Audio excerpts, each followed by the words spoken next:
All right, time for a Faber Report. Let's get that picture. Roll that new animation, everybody. Look a little befuddled in that picture, don't you think? Like, Oh. Look like you're about to make a call. You know what? By the way, I've gotten a couple of calls back that would have potentially helped me with this current Faber Report. It's on Paramount. I'm also going to have something at the end on the Endeavor sale process, so stay tuned for that. But let's start on Paramount. It was Friday, actually, that Sarah and I were on air when I talked about finally having to make some phone calls because of reporting that indicated at least there was a good amount of action around the idea specific to David Ellison and Skydance and Redbird, the private equity firm, and the potential purchase of National Amusements' control position in Paramount. What can I tell you at this point? Obviously, the stock moved up a lot on Friday. You can see it's adding a bit to its gains right now. And again, I may have even more based on a couple of callbacks that I've gotten. But at this point, based on a number of conversations with people close to the situation, it does appear that the level of conversation involving Paramount in some way and its control shareholder, National Amusements, led by Sherry Redstone, of course, has increased. There certainly does seem to be more conversation. There have been no offers made of any kind at this point. And, for those of us who've been covering this company for so long, sometimes it's hard to gauge conversation leading to offer or how serious things are. But this does appear to be a bit more serious than in the past, perhaps. Whether or not we actually get some sort of an offer and or potential deal, perhaps we'll have to wait and see in the next few months. I've said a number of times, and I think there's a general view that 2024, when it comes to consolidation, is viewed as an important year. And when I say that, I'm talking sort of old media consolidation, the amount of money being spent on streaming by the likes of Paramount or Warner Brothers Discovery or our parent company Comcast with Peacock. There are those who believe that's got to come to some sort of end here, and consolidation at least might be one way to make it more palatable. But whether or not you actually see a deal remains unclear, and what the structure of said deal might be is also something that is yet to be really fully determined. Certainly, Sherry Redstone could decide to simply sell her control stake at a significant premium. And if you're Skydance and David Ellison, backed by Redbird, that might be a transaction you were focused on, in part because its relative size would be a lot less, certainly, than buying all of Paramount.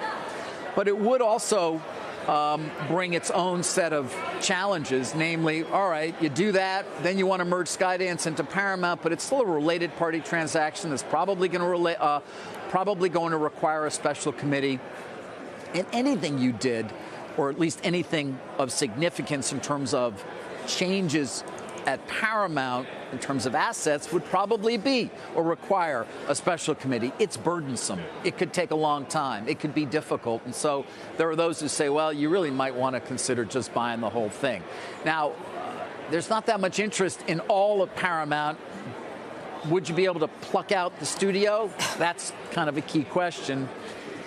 And it's unclear whether that's the case. Otherwise, you've got to buy the whole thing. The studio is by far the most sought-after asset. Yeah, would Netflix be interested? They might be. Would our own company or Warner Brothers Discovery? Certainly Paramount on its own has value, but a lot of companies don't want to take on the linear cable networks. Warner Brothers Discovery would appear to be the only true operating company right now that could make a whole company offer without a huge amount of regulatory burden on it. But the question is Zaslav, who runs that company, has been taking down the leverage.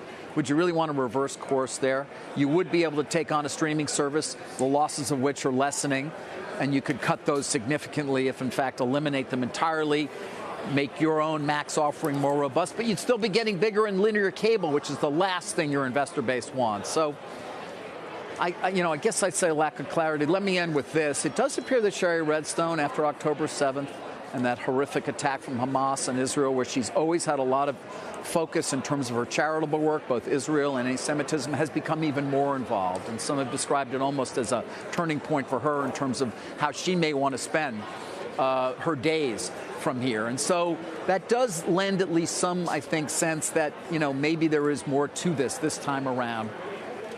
Do keep in mind, there's all sorts of other things, double triggers on their debt, change in control, and then if they were to get downgraded, you'd need to refinance. That's not something that would be easily accomplished. we'll be following it, and we'll be following it closely.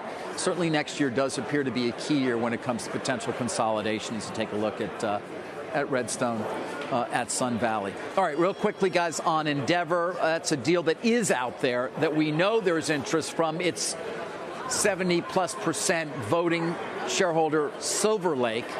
But I got a quick update for you because we came in today. Some people were hoping we'd see an announcement of who the winner was on U.S. Steel, and we might even see an Endeavor deal.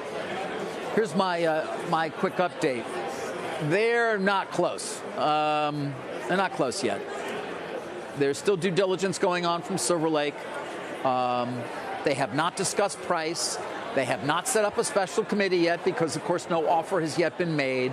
The business by business due diligence from Silver Lake continues.